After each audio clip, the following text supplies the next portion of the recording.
Welcome back everyone. It's been way too long since I've last made a video, and while there are some good reasons for that, I think we should just get to work with the new project I have planned to kind of restart the channel a little bit. So we're going to restore an anvil. Welcome back to the workshop. So a little bit of history about this anvil.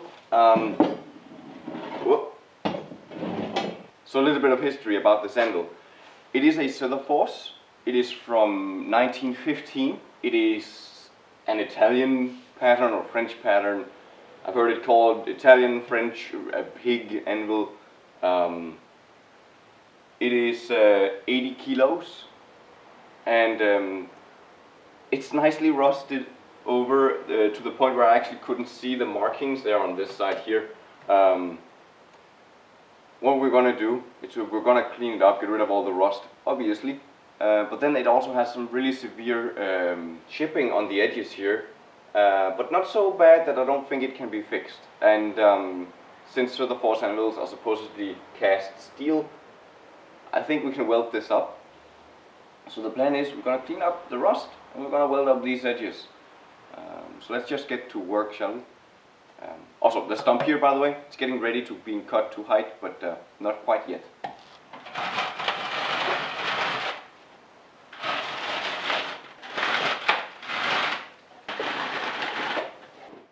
So while I get the rest of this rust off, I want to just talk to you a bit about why I've been gone and what I've been doing. And the reason is really threefold. The first reason is in January I got issues with my right elbow, and so I just took 4 weeks out of the forge immediately, so I wasn't in the forge for the entirety of February. And then February 28th I got the flu or COVID-19, I don't fucking know. We had one person in Denmark with the disease at that point, but I got really fucking sick for 3 weeks with a fever and a severe cough and all of the COVID symptoms essentially. So I was out for 3 weeks with a fever. So that was another month gone, February, no forging. And then the country shut down in the middle of March. And all of a sudden I had a lot of time on my hands, and I had planned to actually open up my business again and a web shop sometime during this summer. But since I got 14 days earlier off work than I anticipated, I just got into it and I set up my web shop and my business and all that. So April 13th I launched my web shop, and that's now online. That's the sign that I've filmed out there. That's mine. Martillo.dk, it's Martillo Workshop, just like the channel name. So you can go there and you can buy things made out of leather and forged out of steel, as long as you're within the EU, because right now I can't export to outside of the EU, weird regulations, but that's why the EU is good, it makes it easy to do business. But if you want to do business outside of the EU, there are all sorts of bullshit you have to comply with, and it makes it a hassle. So if you're outside of the EU, I cannot help you unless you place a custom order. Custom orders I am allowed to make all over the world and ship all over the world, but not the products available in the store. And it's still a small store and all that, but you can take a look if you want to. It is there, it exists. I also have gift cards. You can buy those outside of the EU as well. You just can't redeem them for anything than a custom order right now. And so that was the other thing, the other reason why I wasn't making videos, because I was busy doing that. And I was still doing some stuff though. Like I've been live streaming a lot. Initially I live streamed my leather work. I used to live stream on Twitch full time. I started streaming a little bit, like I do like 2 or 3 times a week. Every Monday I'm live, and then usually a Saturday or something like that. And I also got a setup done. That's why you'll see a monitor in here and a microphone and stuff. I got a setup done for the blacksmith shop, so I can also stream blacksmithing, and I've been doing that for the last few weeks. So if you can't get enough of the blacksmithing and all that, or leatherworking, go to my Twitch channel and follow there and bookmark it or whatever you gotta do, and watch me do things live. It's super fun. And there should be a link below in the description of this video to it. So highly recommend that you do that. Come say hi, have a chat, ask questions about things. Now back to this thing.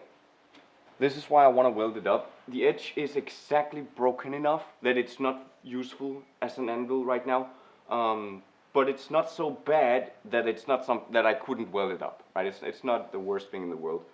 As it is right now, it's not functional, so we gotta weld that up. In terms of what I'm gonna weld it with, I'm not gonna weld it with hard-facing rod, because hard-facing rod is so goddamn expensive that it's gonna exceed the value of the actual anvil. I bought this anvil for 1900 Danish kroner, and 10 hard-facing rods is something like 500 Danish. So if I use more than 40 rods on this, and I'm a shit welder, by the way, so it's likely that I would, then I've exceeded the value of the anvil. But do let me know what you think about this, because to me it looks weird. It seems very weird. It's more rounded over here and nice, and then over here we got this kind of jagged edge, and it's this edge that makes it unusable, because you don't want a double edge. That's weird. It's got like an inside 90-degree corner on it, or something like that. So I have turned the anvil around now, and you can really see this is the edge that has been worked on. Not only is it severely chipped and broken, but you can actually see where, right here, where it's kind of curving down. Here's an example of where there's kind of like a hard outer shell, but then there's something else inside. That's kind of this weird edge. Same thing over here. And the square horn has some severe chipping going on, and again it seems like it's soft or hard on the outside, and then just a couple of millimeters under it is soft. So whether or not it's like a weird case of case hardening or something like that, I don't know. And now there might be some of you screaming at me to not touch this anvil, but in my opinion this is not very functional as a fully fledged anvil with this kind of edge. Edges are one of the most important things, so I want to clean those up. And what might happen is that I might crack the anvil, might introduce some cracks to it. That won't diminish the use of the horns or the hardy hole and pritchel hole. The worst thing that's gonna happen is that I don't manage to repair these to a satisfactory level, and nothing will have changed. I'm gonna be welding with 6013 because it's what I've got. What's gonna happen now is I'm gonna grind this down so I get a good surface to connect this to. The most difficult part are probably going to be these corners here. I have one corner over here that's pretty pristine, that I don't have to touch, but every other corner I need to do something with. So we're just gonna do what we've gotta do. Then we've gotta look at preheating it. It needs to be preheated to 175 degrees or thereabouts. So I wanna show you something. As I'm grinding, I see this right here. We got a fracture in the steel, and that's a really good example of why there's really very little I can ruin on this, the way it is already. The edge is already chipped and broken to the point where it's no longer functional, and there even is cracks within the steel.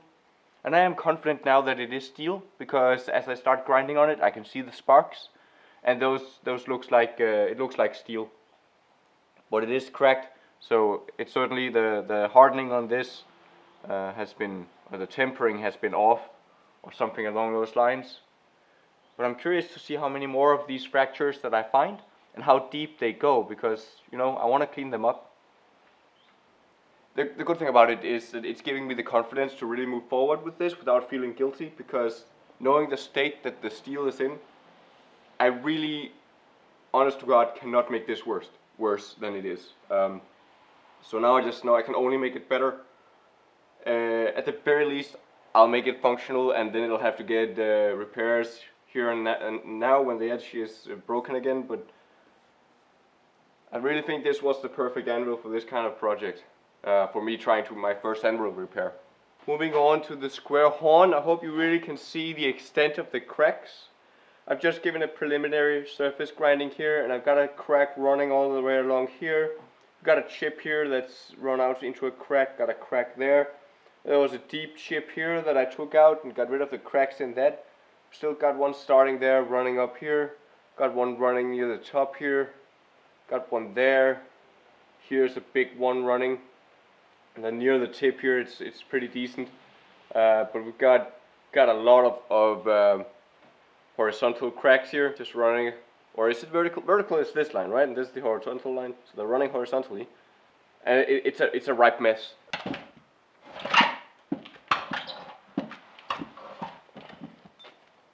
So this side wasn't nearly as severe.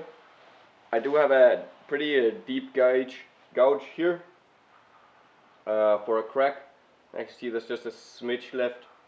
I'm gonna remove that. And this is the only section of the edge that wasn't broken and in need of repair, and it's actually soft enough that it has mushroomed over instead of chipping, and that's what saved it.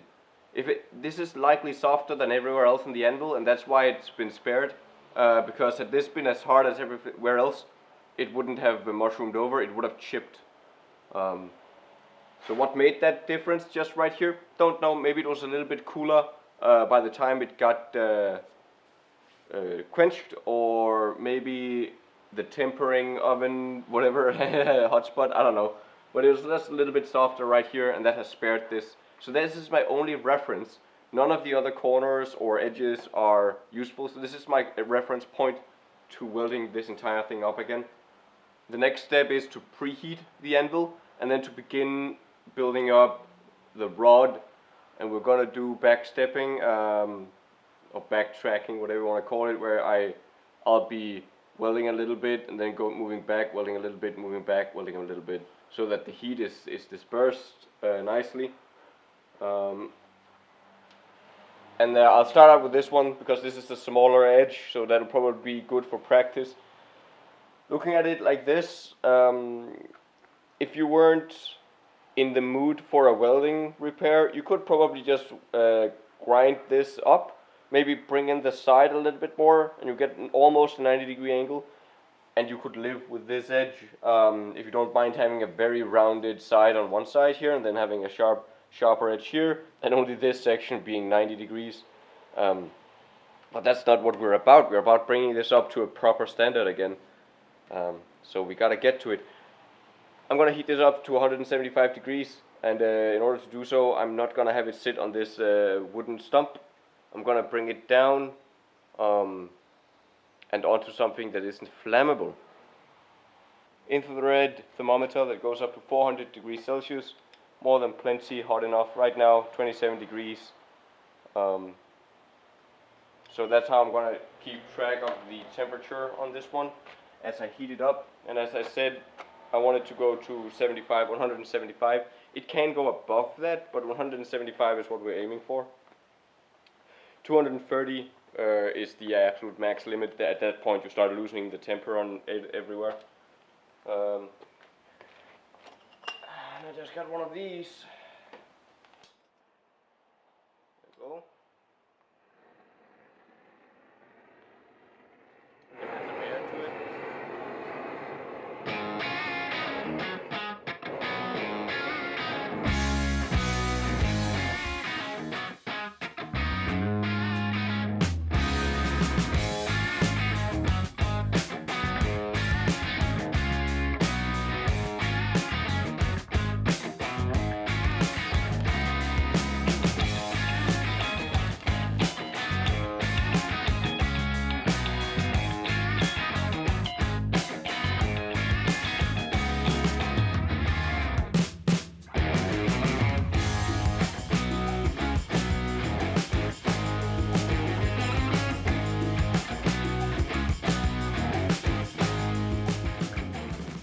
Alright, so I've got this welded up. It started out looking really good, and it's gotten more and more wobbly the more layers I've added.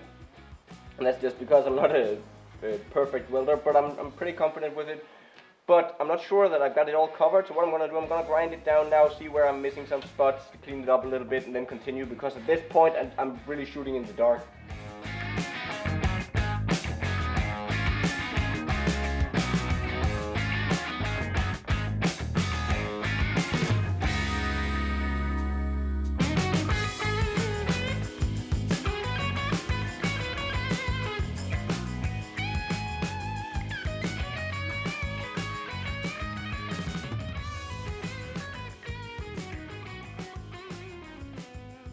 I ground it down to like approximate 90-degree angle here, and we can see exactly where we're missing some stuff.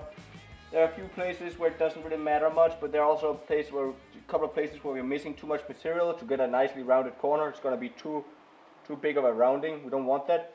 And by the way, the anvil is hot. I burnt myself here on accident, so very annoying. But yeah, so I'm just going to lay down a little bit more bead, assuming it is still hot enough. It is 124 degrees, 120. Certain places has a really hard time figuring out the temperature. But yeah, we got to heat that up a little bit more before we can do we can do the last bit of welding there. So I'm gonna do that. Filled up the last few spots where I felt like the edge needed some. You can definitely feel that it's softer than the original edge if I'm just tapping with a hammer, but I knew that would be the case. So this edge is now ready to be ground up and get a slight rounding on it, and then that should actually be done. The other edge is completely untouched. This takes a very long time, and the other edge, remember, that's the one that requires the most work. So we've got a couple of hours of work left to still put into this thing. Whew.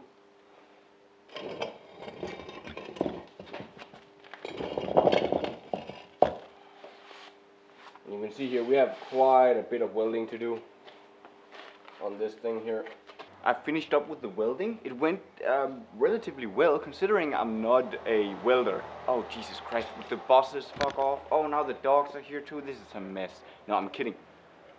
It went well. I'm not trying to get the edges here completely right angle or straight or flat or anything like that, because it is much softer, the weld that I've laid on here, than the actual anvil. So I fully expect to go in and repair this regularly or add a hard facing rod later. But it is a secondary anvil, so it's not going to see as much use as my main anvil, and that's why this is okay. Well, we now got nice edges, so this is now a functional anvil. And even though I'm not a welder, it went okay. First and foremost, I'm a blacksmith, and now I have a usable anvil. So that's really good. It's still hot though, so what I'm going to do, I'm going to give it some beeswax while it's still hot enough that it'll melt, because I like the look of a clean anvil, and the beeswax helps keep it clean. And this is actually really easy to apply like this. Last time, you may remember that I was doing this with a heat gun, and it sucked because the heat gun doesn't really heat up at 120 kilo anvil really fast. But this time around I got a proper torch, and this is nice and hot. So this just comes off really easy. I need a brush to deal with this.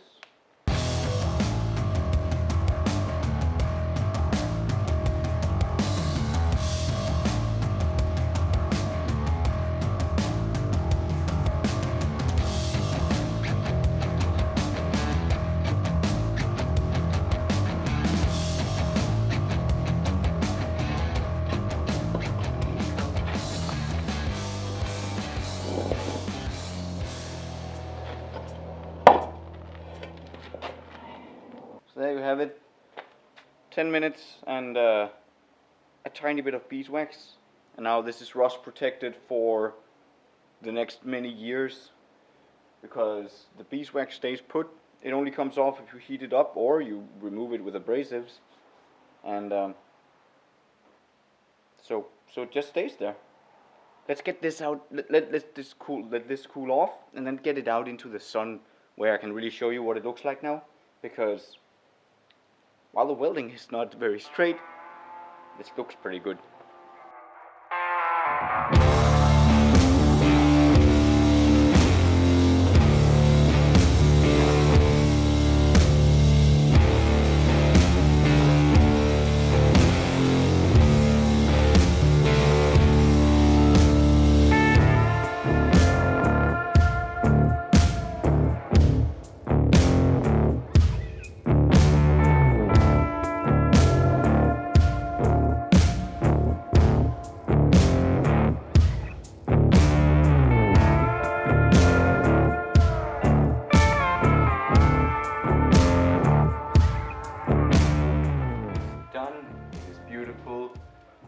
Touch it because it can just barely stand on this anvil here. This is my 120 kilo Crin and Leahy anvil that I restored. I took some paint off and gave it beeswax really. This one now, this is a proper restoration because this was broken. Not only were the edges broken, 3 of the corners were completely gone. A huge chunk of the edge on the horn here was gone. And it had a ton of hairline fractures on the edges that I had to grind out. Now, is this a perfect weld job? No. It's not. Visually, it's very organic, if you will, right? I've not tried to stray this out. It doesn't matter. It's functional. I think it looks pretty good. Certainly looks better than it did before. The beeswax, absolutely love it. It's going to be a beautiful piece to have in the shop. It's going to be my secondary anvil. It's going to be sitting right over there. So when I have friends or students in the blacksmith shop, they have their own anvil to work on. They'll be working on this.